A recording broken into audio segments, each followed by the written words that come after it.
IPL 18-ാം അംഗം 4-ാം round പോരാട്ടത്തിലേക്ക് കടക്കുമ്പോൾ നിലവിലെ ചാമ്പ്യന്മാരായ കൊൽക്കത്ത നൈറ്റ് റൈഡേഴ്സ് പോയിന്റ് പട്ടികയുടെ അടിത്തട്ടിലാണ്. 3 മത്സരങ്ങളിൽ 2-ലും തോറ്റു. സൺറൈസേഴ്സ് ഹൈദരാബാദിനും മാറ്റമില്ല. തുടർച്ചയായ 2ാം തോൽവിയുമായാണ് നിലവിലെ റണ്ണേഴ്സപ്പ് ഈഡൻ ഗാർഡൻസിൽ എത്തുന്നത്. ഒരു വർഷം മുൻപ് IPL-ൽ പ്ലേ ഓഫിലും ഫൈനലിലും ഏറ്റുമുട്ടിയ വമ്പൻ ടീമുകൾ.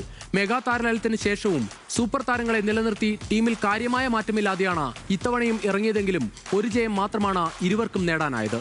കഴിഞ്ഞ വർഷം പ്ലേ ഓഫിലും ഫൈനലിലും സൺറൈസേഴ്സ് ഹൈദരാബാദിനെ തോൽപ്പിച്ച ആത്മവിശ്വാസവുമായാണ് കൊൽക്കത്ത സ്വന്തം മണ്ണിൽ ഇറങ്ങുന്നത്. ഇനി കൊൽക്കത്ത ടീമിലേക്ക് വന്നാൽ വലിയ സ്കോറിലെത്താനുള്ള താരങ്ങളുണ്ട്. ബൌളിംഗിൽ 7-8 ഓപ്ഷനുണ്ട്. പക്ഷെ കൊൽക്കത്തയ്ക്ക് പതിവ് വീര്യം ഇത്തവണ പുറത്തെടുക്കാനായിട്ടില്ല. 3 മത്സരങ്ങളിൽ ഒരിക്കൽ പോലും 200 റൺസ് കടക്കാനായിട്ടില്ല കൊൽക്കത്തയ്ക്ക്. ഈ IPL-ൽ ഒരു ടീം നേടുന്ന ഏറ്റവും കുറഞ്ഞ സ്കോർ മുംബൈക്കെതിരെ കുറിച്ചതും കൊൽക്കത്ത തന്നെ. 116 റൺസിനാണ് കൊൽക്കത്ത അവസാന മത്സരത്തിൽ മുംബൈക്കെതിരെ ഓൾ ഔട്ടായത്. ബാറ്റിംഗിലെ സ്ഥിരതയില്ലായ്മ ടീമിന് വലിയ വെല്ലുവിളി. ഓപ്പണിംഗിലെ പരീക്ഷണവും ഇത്തവണ പാളി.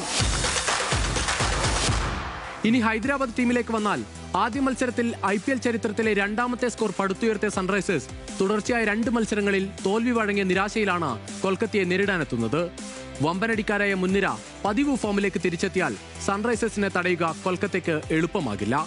ട്രാവിസ് ഹെഡും ഇഷാൻ കിഷനും അഭിഷേക് ശർമ്മയും ഹെൻറിച്ച് ക്ലാസിനുമെല്ലാം വാഴുന്ന സൺറൈസേഴ്സ് നിരയിൽ ഈ IPL-ലെ കണ്ടെത്തലാണ് അനികേത് വർമ്മ. 3 മത്സരങ്ങളിൽ 205 സ്ട്രൈക്ക് റേറ്റിൽ 117 റൺസാണ് മധ്യപ്രദേശുകാരനായ അനികേത് അടിച്ചെടുത്തത്.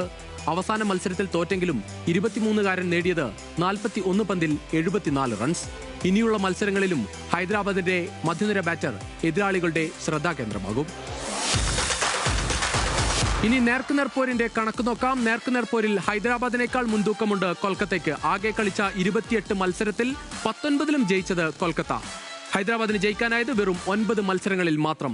ഇനി കഴിഞ്ഞ സീസണിലെ കണക്കെടുത്താൽ അവിടെയും കൊൽക്കത്തയ്ക്ക് തന്നെയാണ് മേൽക്കൈ. ആകെ കളിച്ചത് 3 മത്സരങ്ങളിലാണ്.